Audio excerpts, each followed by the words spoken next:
Good morning and welcome back to day 15 of living in the new house. We have survived a full 2 weeks.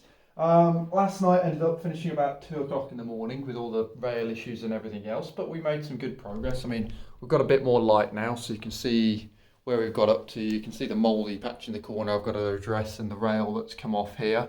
But we're not going to be starting off with any work straight away because I'm going to head out to the shops while they're all open. Name of the game is Dunelm, and we're going to go have a look for a chopping board and a tray organised sorter, cutlery sorter, which is going to get dangerous because I'm probably going to end up buying more than just that. We're also probably going to shoot over to Screwfix, get a better face mask and a few other bits, and we'll see where the shopping trip takes us. So I'll join you back here in a couple of hours with some hopeful goodies to unbox. We're back from the shop with some new purchases. We didn't get too distracted either, which is good. So there is a couple of extra items, but I didn't go too ham. I also did a bit of an extra food shop and restocked up on extra ice lollies, so I am a happy chappy. But first item we've got, a very solid, nice chopping block. It's from Dunelm, 28 quid. Yeah, it's pretty solid, and I like the fact it's got the grooves around it, because what you find is like when you're chopping like wet stuff that's been soaking, then it just means that all the fluid's just going to sort of drain into those channels rather than going all over the side. So very happy with that. Not quite sure where I'm going to store that in the kitchen yet, but we have a proper chopping board, which means I'm no longer chopping on our nice brand new plates and leaving scratch marks, which is good. We also bought, that was an additional purchase, a brush, because, you know, better than scrubbing with anything else. Some Sharpies, because I can't find our Sharpies at the moment, so that was an incremental purchase. Main reason for buying those is so I can draw on the walls, I suppose. Yeah, we're going to be stocked up on Sharpies now. Now, I did buy the cutlery sorter, and we're going to see if this fits in the drawer a little bit later. But this is actually like a slimline, like stackable one to save up some room. Obviously, since we've taken those cupboards out in the kitchen, we kind of don't have a massive amount of storage space. And most of the big cutlery trays you get are like fill the whole drawer sort of size and take up like loads of room, even though it's like quite shallow, whereas we've got quite deep cupboards. So I'm hoping we can use that to stack everything up into and then put the rest of the kitchen utensils on the right hand side of it, or left hand side of it, which side I put it in. Speaking of kitchen utensils, another incremental purchase, but it's something I did need. Tin opener. I can now get into me baked beans. Beans on toast have now been unlocked. So that was everything from Dunelm. What we then went to is, we didn't go to Screwfix in the end, we actually went to Wix because they had what I needed. So this is a FFP3 face mask. This is what they're recommending for using with like really nasty fiberglass. It's had some pretty good reviews about being a snug fit, not restricting your breathing too much, but also filtering quite well. So we bought that. That was £30, but worth it to protect your lungs.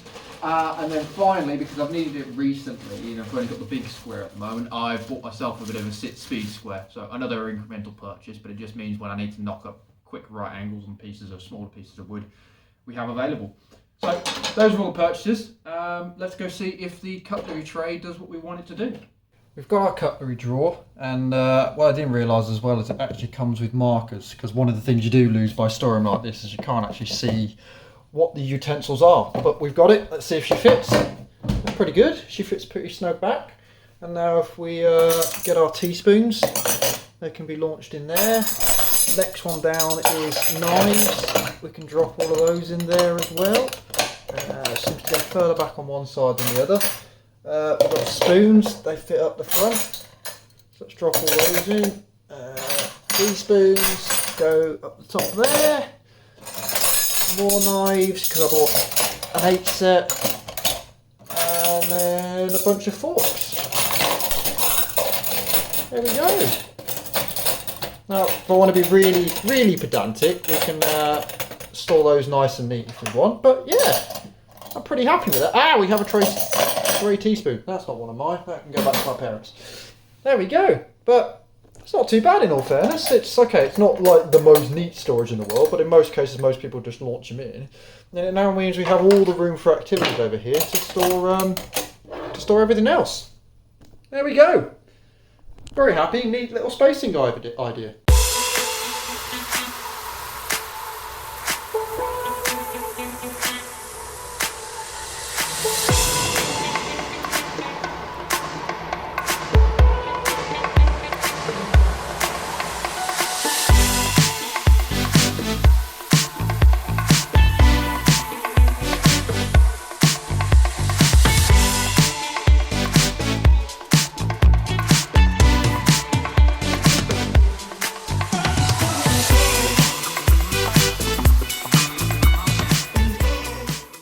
at this. Dual video view. We've got both cameras screaming. I remembered I had this and I haven't used it in ages, so I thought it might be prevalent to do so. Well, the steamer has timed out again. Yeah, I managed to get it briefly going again for a short period. I was topping it up, but it seems to want to sit there for a while.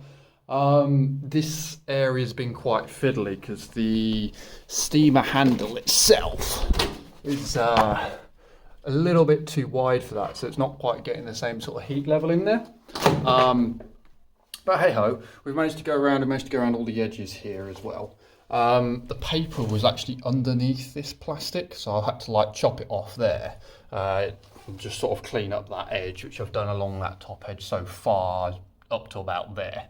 But what I may actually do is, because I'm debating whether these walls actually need plastering, because if you look, there's all these like holes and bits in it. It's not too bad, I could fill them, but I think just for future proofing I may just get it plastered anyway, or at least have a skim over it, in which case I may take this stripping off, tidy and clean it up, and then put it all back in again afterwards, just to make things nice and neat and tidy. And to be fair, actually thinking about it, its coving's coming down and I'm putting shallower coving in, which I don't know which coving I'm using yet, but I am doing LED coving, so I know that's got to come out. And the roof's probably going to need plastering as well, so it's probably better we do get it skimmed. In which case, yeah, we'll take that stripping off and we'll tidy it all up. But we're on stop because, yeah, the steamer needs a break again. So that's as far as we're going to go at the moment. What I may go do is take these wall plugs out as well, but I think let's grab some food first and then we'll carry on. Well, this has proven to be a little bit of a bust. So I left the steamy bobby thingy for about 2 hours or so. Let it cool down, come back to try and restart again, and it's already timed out and overheated.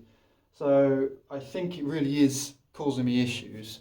So tomorrow we've got quite a lot of plans, but I may try and swing by Screwfix and just get another one, because this is it's just slowing things down so much. Like, if that hadn't have overheated so many times, I would have had all this side done now. So yeah, we're on stop with that, but I think what we're going to do now is just get the wall plugs out of the wall here.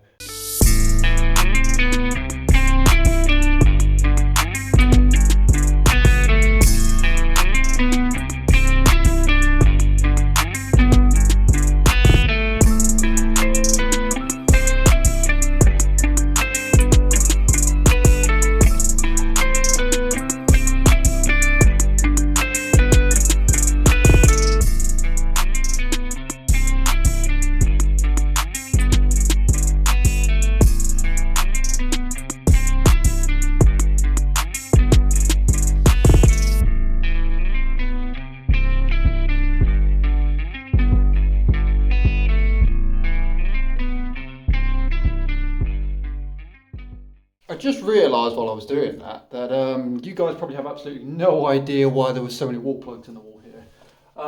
Effectively, there was some shelving places that were put on here, and as with how that beam was fixed to the wall, they'd made sure they really weren't going to come off. I took those off when I first sort of arrived because they were just sort of in the way. I may potentially put them back up at some point, not in the same locations because they're kind of in the way, but the shelving units themselves are not too bad. We'll give them a lick of paint. I may show you them one day. But yeah, so we've ripped all of those wall plugs out now, and as you can see, there's a little bit of damage as expected whenever you take them out, but nothing too bad. So that's that job done, and on to the next one. We managed to get just enough steam out of that after about another 2 minutes of quick blast running before it fell over again to clear off the paper off this bottom edge and off that corner, which means I've at least managed to get the blinds back up and give us a bit of privacy at the back, which is good. So we're probably going to call it there for the day. We've got some good upgrades in. We've got some new life improvements with the board and the cutlery sorter and everything else like that. We've made some progress with the paper coming down. The only thing I have actually noticed as well is this corner here. This plaster's like pulling away quite badly, so the whole, you may not need to replaster. Yeah, I'm pretty sure we're definitely going to need to replaster this room, which is fine. I'd rather get it right. But yeah, we're going to call it there for today. Tomorrow I'm going to go back towards my parents' place. So there's a new cinema open that's all Art Deco-y. They've redone it in an Art Deco style. So we're going to run over there and chill with some of the mates tomorrow, watch a bit of a film. That's in the afternoon. I've also commissioned a piece of artwork which I may try and pick up in the morning and show you guys tomorrow as well, but we'll see how we get on with that. So I think we've got to get up relatively early, try and get a few bits done on the house just to keep making some progress, probably go out and buy a steamer. And then yeah, tomorrow afternoon will be a little bit more of a chill one, catch up with some mates, that sort of stuff. But anyway, hope you've enjoyed it. We've now got holes in the wall, we've now got paper going off there, we now have a broken steamer. So I'll catch you all tomorrow for hopefully some more house progress.